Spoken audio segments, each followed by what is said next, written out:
So next Tuesday is May the 4th, which is traditionally Star Wars Day. It's supposed to be a big celebration of all things Star Wars.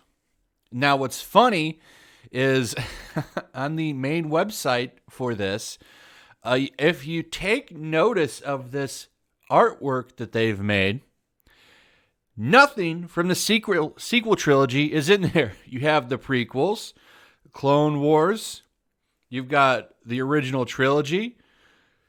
I mean, you've got characters like, I think that's Asajj Ventress, right? She's in there. But where is Rey? Where's Poe and Finn? Why, they're nowhere to be found, which is hilarious if you think about it. This is, of course, leading to a little bit of salt, just a tiny bit of salt. This is from the official Twitter account. Yeah, where's the sequels? This is the worst comment section I've ever seen. I hope you realize that by excluding sequel characters, you're sending a message that Star Wars belongs to these trolls and ists and foes and haters. Then you got a Raylo there, by the way. Says, excluding the sequels, that's a no from me, Chief. Where are the sequel characters? Why would you isolate a new generation of fans like this and only promote old nostalgia pandering for fans that are already trying to kick newer people out? Do you even know how popular Kylo and Rey are? How much Finn and Rose mean to people? Okay. First off, all of these characters that they're talking about here, by the way, they're not that popular. And you know why they're not that popular? Their merchandise doesn't sell. In fact, I think the only one that does is Kylo. Like, they sell his merchandise, actually, but that's it. The other characters, especially Rey, no one buys her merch. No one buys Rose's merch either. Finn, I don't know about. I don't know. Most people liked Finn, didn't like the character development he got. It was terrible character development. Terrible. They totally ruined that character. Turned him into a background character when he could have been a lot more. But a lot of these comments are getting ratioed, by the way. But this artwork, I do want to talk about before I get to the main topic.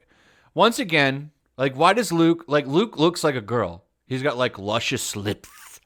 And it looks like he's kind of got like feminine features here and stuff. Like, do you see that? It's just, maybe it's just me. I don't know. But I saw other people in the comments, like Data Racer there, saying, why is Luke wearing lipstick, eyeliner, and mascara? You know, he looks feminized. And it just goes into the theme with the way they treat him, the way they kind of just go out of their way to disrespect him. They've been doing it for a long time. And this to me just seems like another nod, because look at Han Solo. He looks pretty masculine, right? Luke doesn't. I'm just saying. But anyway, I wanted to touch back on this. So I did a video on this yesterday about them having the hand of Luke Skywalker now on Exegol, and they're hinting that Snoke comes from Luke Skywalker's DNA. In fact, they're kind of outright saying it. They just don't outright say it, but they are. Well, now CBR points out, and I think that they might be onto something here, that although Rey was said to be a Palpatine in Rise of the Skywalker, a new Star Wars story suggests that she might have a closer tie to the Skywalkers. And what do I mean by that? What do I mean by that?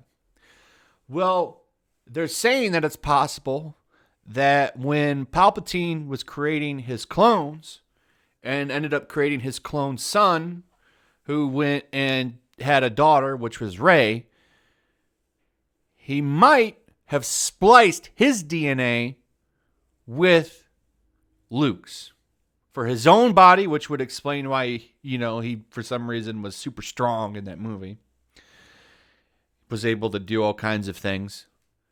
And it would explain why Rey is so powerful. Well, she's got Skywalker blood, it turns out, after all, didn't you know? I think that they're going to retcon her to have his blood and finally make her his daughter in some fashion by being a mixture of him and Palpatine. And they're going to use his severed hand like they're using it for Snoke, and they're going to retcon Rey to make her legitimately have Skywalker blood. Maybe that'll finally make her popular, huh? So now when she took his name at the end of Rise of Skywalker, now I'm just noticing that they put Rise of the Skywalker. Pretty sure it's Rise of Skywalker, right? Now, well, she has his blood. She has his power. It's because she was spliced with his DNA. Don't worry, now the Skywalker name truly does live on through Rey. Through Rey. That's why she could do anything and everything and was the bestest ever. Because she's got Luke Skywalker's blood. Now, how they'll do this is they'll just make a comic and explain it. Marvel seems to have the job now of making these movies make sense through like hundreds of issues of comic books to work with because, well, the people that wrote the Star Wars Disney trilogy had no idea what the hell they were doing, which is true and documented. So now we'll just retcon Rey to have Luke's blood. I'm sure that has all of you listening to this very excited, very, very ready, very, very, very back into Star Wars now, huh? I don't think so. To me, this is just more trashing of Luke and more desperate attempts to make Rey popular. Anyway, I'd like to hear what you guys have to think. Also, if you would, please like, subscribe, share the video. Make sure you're still subscribed. Hit that notification bell. And I'll see you guys on the next one. Peace. Also, if you want to help support the channel, check out my Teespring store. There's a link in the description. You can find some merchandise in there that you might want to check out. Also, take a moment. Make sure you're still subscribed to the channel. There's something going on right now, and they've been unsubscribing people. So just take a second and double check on that and subscribe if you're new.